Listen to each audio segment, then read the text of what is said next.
चलिए अब बात करते हैं राजस्थान में जारी सियासी जंग की, जो खत्म होने का नाम नहीं ले रही है। कल देर रात तक गहलोत कैबिनेट की बैठक चलती रही।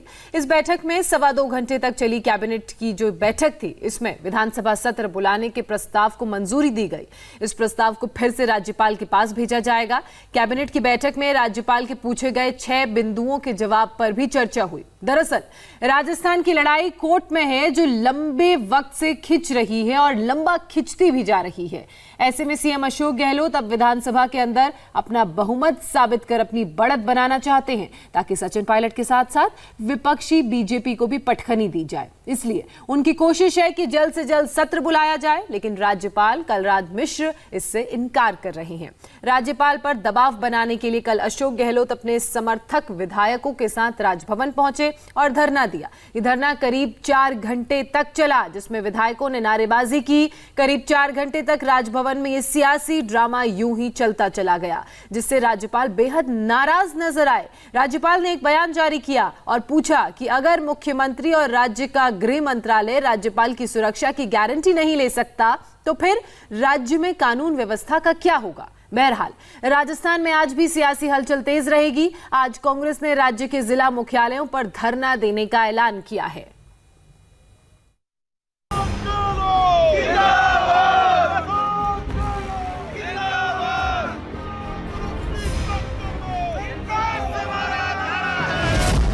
राजस्थान का पायलट प्रोजेक्ट अभी थमा नहीं है।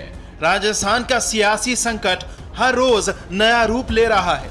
शुक्रवार को दिन भर हाई प्रोफाइल हंगामेदार पॉलिटिकल ड्रामा चला, जिसका अंत रात 12:20 पर कैबिनेट मीटिंग के साथ खत्म हुआ। मुख्यमंत्री अशोक गहलोत के घर आधी रात को कैबिनेट मीटिंग हुई। 2.25 घंटे तक चली बैठक में राजस्थान विधानसभा का सत्र बुलाने के प्रस्ताव को मंजूरी दी गई। इस प्रस्ताव को राज्यपाल के पास भेजा जाएगा। राजस्थान सरकार से राज्यपाल ने 6 सवाल पूछे थे।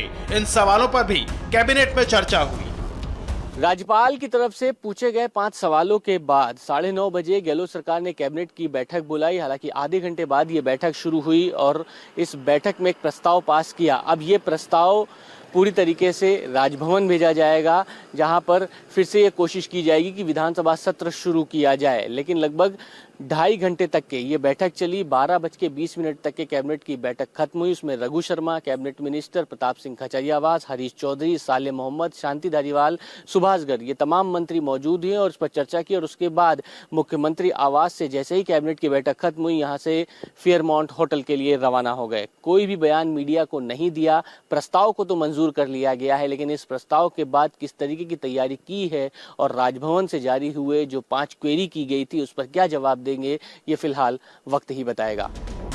राजस्थान का रण पहले गहलोत और पायलट के बीच था, लेकिन अब इस रण में राज्यपाल भी शामिल हो गए हैं। सरकार और राज्यपाल आमने सामने हैं। कैबिनेट के विधानसभा सत्र बुलाने के प्रस्ताव पास करने के बाद राजस्थान में संवैधानिक संकट पैदा हो सकता है, क्योंकि राज्यपाल को मंत्रिपरिषद की सलाह पर काम करना होता है। मुख्यमंत्री अशोक गहलोत सोमवार को विधानसभा का सत्र बुलाना चाहते हैं, लेकिन राज्यपाल ने इसकी इजाजत नहीं दी, तो गहलोत अपने समर्थक विधायकों के साथ राजभवन पहुंचे और धरना देने लगे।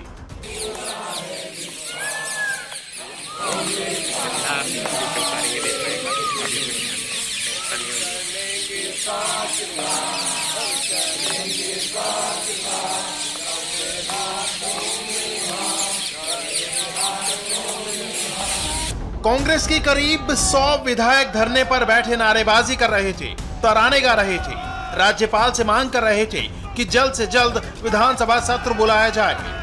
राजभवन में ये पॉलिटिकल ड्रामा करीब 4 घंटे तक चलता रहा।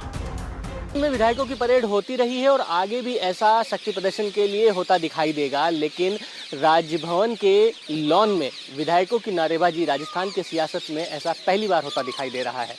राज्यपाल विधानसभा सत्र बुलाने के लिए तुरंत मंजूरी दे नहीं रहे हैं और मुख्यमंत्री अशोक गहलोत अड़े हुए हैं। विधायक धरने पर थे और गहलोत राज्यपाल पर दबाव बनाने की कोशिशों में जुटे थे। उन्होंने आरोप लगाया कि राज्यपाल केंद्र सरकार के दबाव में बहुमत परीक्षण को रोक रहे हैं। मुख्यमंत्री ने राज्यपाल को 102 विधायकों की सूची भी सौंपी।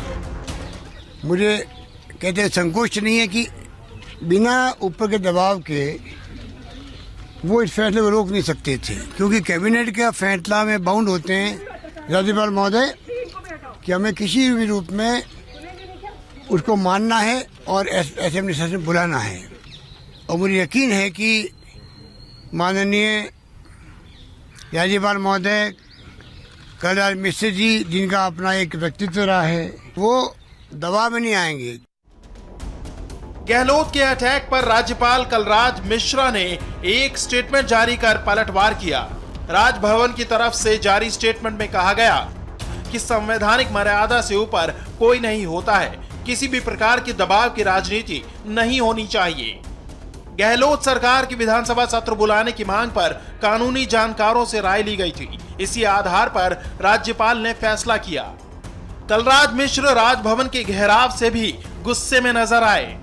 राज्यपाल ने पूछा कि अगर मुख्यमंत्री और राज्य का गृह मंत्री राज्यपाल की सुरक्षा की गारंटी नहीं ले सकता है तो फिर राज्य में कानून व्यवस्था का क्या होगा। राजस्थान की जंग में राहुल गांधी भी कूदे। उन्होंने बीजेपी पर निशाना साधा। राहुल गांधी ने ट्वीट कर कहा, देश में संविधान और कानून का शासन है, सरकारें जनता के बहुमत से बनती और चलती हैं। राजस्थान सरकार गिराने का बीजेपी का षड्यंत्र साफ है। यह राजस्थान के 8 करोड़ लोगों का अपमान है। राज्यपाल महोदय को विधानसभा सत्र बुलाना चाहिए ताकि सच्चाई देश के सामने आए। केंद्रीय मंत्री गजेंद्र सिंह शेखावत ने कांग्रेस के आरोपों को सिरे से खारिज कर दिया। शेखावत ने कहा कि कांग्रेस की घर की लड़ाई है, इसलिए कांग्रेस के नेता फ्रस्ट्रेशन में दूसरों पर कीचड़ उछाल रहे हैं। आपके घर के विग्रह का फ्रस्ट्रेशन आप जो है स्पष्ट हो रहा है और उसकी प्रतिक्रिया के रूप में आप जो है दूसरों के घर के ऊपर कीचड़ फेंकने का काम कर रहे हो। ऐसी पार्टी के लोग, जिस पार्टी की सारी सेंट्रल लीडरशिप जो है वो बेल पर जेल से बाहर हो, वो दूसरे लोगों के ऊपर इस तरह के आरोप लगाएं, जनता सब देखती और समझती है।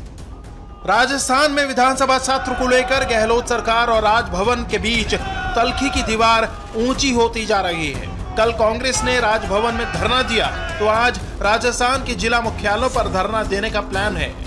साफ है, राजस्थान में गहलोत और सचिन पायलट के बीच की ये लड़ाई कोर्ट और राजभवन के रास्ते और लंबी खींचने वाली है।